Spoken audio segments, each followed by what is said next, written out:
Tiba-tiba muncul ular. Saat sang mandor melihatnya, dia mengambil sekop untuk membunuhnya. Seorang pekerja buru-buru menghentikannya. Menurutnya, ular panjang ini menunjukkan pertanda baik, dan ia tidak bisa dibunuh. Melihat ular ini pertanda keberuntungan. Tapi sang Bu sama sekali tidak mau mendengarnya.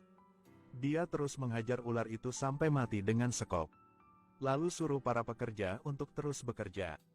Kalau ketemu ular seperti ini lagi, bunuhnya saja. Bekerja cepat, jangan buang waktu. Sekop ekskavator berlumuran darah. Sekarang semua orang tidak menyadari keseriusan masalah ini. Ketika mereka menggali lebih dalam, seekor ular sepanjang 80 meter tiba-tiba keluar. Pekerja mengoperasikan ekskavator panik. Dia lompat darinya.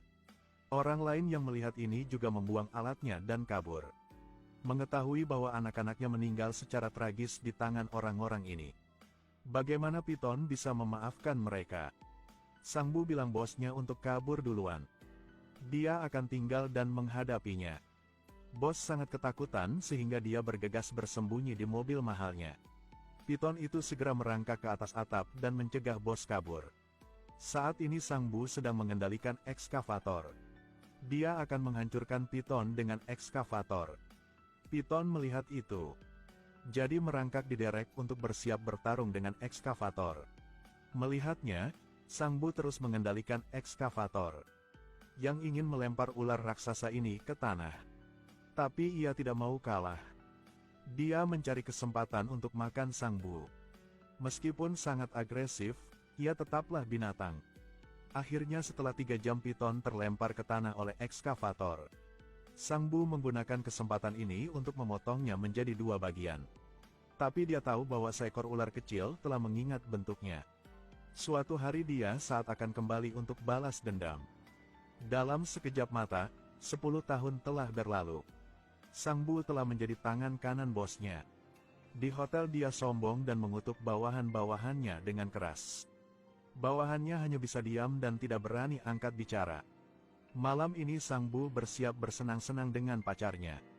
Tapi ketika dia baru saja memasuki ruangan, seekor ular kecil itu mengikutinya.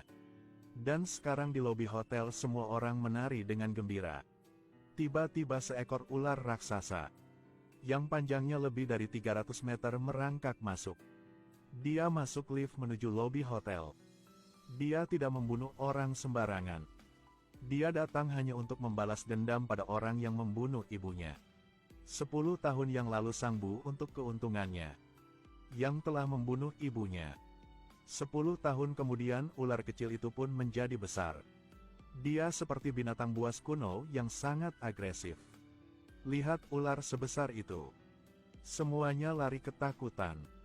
Tapi ular raksasa itu tidak melihat tamu lain. Ia hanya menatap si botak. Sang Bu menyadari bahwa dia mengincarnya. Jadi dia ingin masuk dalam keramaian dan mengambil kesempatan untuk menyelinap keluar. Sang Bu kabur, dia langsung menemukan Bos Truong. Ceritakan kisah yang terjadi di hotel. Seekor ular raksasa muncul. Tuan Truong menjadi tertarik mendengarnya. Dia menyuruh Sang Bu untuk menangkap ular raksasa itu hidup-hidup. Jika bisa tangkap dan simpannya dalam sangkar kaca di hotel, mereka pasti akan menarik lebih banyak pengunjung. Antara kehidupan dan kepentingan. Sang Bu tidak mau melakukannya karena sangat berbahaya, dia masih haus akan hidup. Jika kamu ingin menangkapnya hidup-hidup kamu harus membayarku lebih banyak lagi, kata Sang Bu. 10 juta, tawaran sang bos. 10 juta mereka setuju satu sama lain. Bagaimana dia bisa mengabaikan uang sebesar itu? Dia langsung suruh para bawahannya cari ular raksasa itu. Tetapi mereka tidak tahu bahwa ularnya juga mencari mereka. Dalam sekejap mata orang terakhir ditelan olehnya. Melihatnya, banyak orang langsung kabur. Setelah ular itu menelan seseorang dia menjadi lebih agresif. Tidak lama kemudian orang terakhir dicengkeram ular itu. Lalu dia menyerang Sang Bu. Dia buru-buru menarik pelatuk. Ular terkena peluru. Gunakan kesempatan ini untuk mencoba kabur dari rumah. Saat ketiganya mencapai pintu gudang, tiba-tiba Bos Truong membuat pacar Sang Bu pingsan. untuk berhasil menangkap ular raksasa. Bos Truong ingin menggunakan pacar Sang Bu sebagai umpan. Melihat gadis ular itu berteriak, "Selamatkan aku!" Ular raksasa yang bergerak menuju gadis itu. Dia buru-buru bangkit dan lari ke gudang. Ular mencoba mengejarnya. Tetapi dia tidak tahu bahwa dia akan jatuh ke dalam perangkap. Sebuah jaring besar diletakkan di tanah. Asalkan dia masuk dalamnya, mereka akan mengikatnya hidup-hidup.